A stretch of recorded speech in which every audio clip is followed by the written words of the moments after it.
ప్రస్తుతం అన్ని సినిమా ఇండస్ట్రీలో సీక్వెల్స్ అనేది బాగా నడుస్తోంది. నిజానికి సినిమా ఇండస్ట్రీలో సీక్వెన్స్ సినిమాల సందడి చేసింది 'బాహుబలియే'.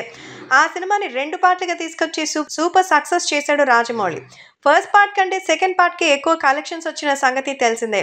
అయితే ఫస్ట్ పార్ట్‌కొచ్చిన క్రేజ్‌ని వాడుకోవడంలో చాలా వరకు సక్సెస్ అయితే సాధిస్తున్నారు. సీక్వెల్‌కి మంచి ఇంప్రెషన్‌ని క్రియేట్ చేస్తున్నాడు అందరూ. మరిప్పుడు కొత్తది మాత్రం బావుంటే బావుంటుంది కానీ, కొన్ని మాత్రం అట్టర్ ఫ్లాప్ అవుతోంది. 'బాహుబలి' అయితే వేరే లెవెల్‌లో అయితే వసూలు సాధించిన సంగతి తెలిసిందే. అయితే 'రజనీకాంత్' గారు చేస్తున్న 'చంద్రముఖి' సినిమా మంచి హిట్ అయితే 2005 సంవత్సరంలో వచ్చిన సినిమాలో బాగా రికార్డు స్థాయిలో కలెక్షన్స్ చేసి అన్ని లాంగ్వేజెస్‌లోనూ హిట్ అయింది. డబ్బింగ్ సినిమాగా వచ్చినా కూడా స్ట్రెయిట్ సినిమాని సైతం బీట్ చేసి 'రజనీకాంత్' పవర్ ఏంటో చూపించి తెలుగు బాక్స్ ఆఫీస్ వద్ద మరోసారి కింగ్ అనిపించుకున్నారు అప్పట్లో రజనీ సార్. అలాంటి టైం తర్వాత కొన్ని సంవత్సరాలకి సీక్వెల్ తీయాలని వాసు రజనీకాంత్ గారిని కన్సల్ట్ చేశారు. అప్పటికే ఆయన సీక్వెల్ చేయడానికి రెడీగానే ఉన్నారు. కానీ ఆ తర్వాత కన్నడ స్టార్ హీరో అయిన విష్ణువర్ధన్ సౌందర్య మరణించారు. దీంతో ఈ సినిమాకి సీక్వెల్‌లో చేస్తే తను కూడా మరణిస్తారని చెప్పడం వల్ల ఎందుకొచ్చిన గొడవ అని చెప్పి మరి రజనీకాంత్ గారి ఫ్యామిలీ ఈ సినిమాని చేయడానికి ఒప్పుకోలేదట. కాబట్టి వెంకటేష్‌ని పెట్టి 'నాగవల్లి' అనే సినిమా చేశారు. సో, నిజానికి రజనీకాంత్ చేయడం వల్ల ఏదో ఒక ప్రమాదం వస్తుందని ఆ సినిమాని వదిలేయలేదు. వాసు రెడీ చేసిన కథతో సీక్వెల్ చేసి ఎఫెక్టివ్‌గా ఉండదనే ఉద్దేశంతోనే అప్పట్లో సినిమాని ఆయన వద్దనుకున్నారట.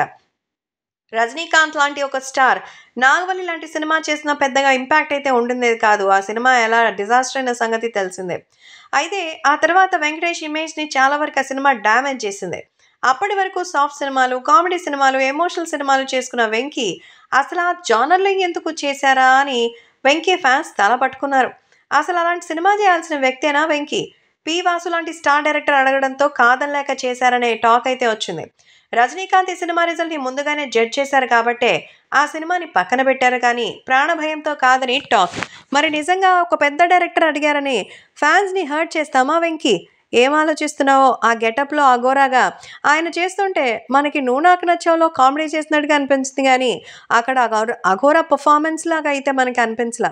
అఫ్‌కోర్స్ ఆయన బాడీ లాంగ్వేజ్‌కి అది సెట్ కాలేదు. కాబట్టి రజనీకాంత్ గారు ముందుగానే జాగ్రత్త పడి వెంకీని ఆ సినిమాకి వచ్చేలాగా చేశారా?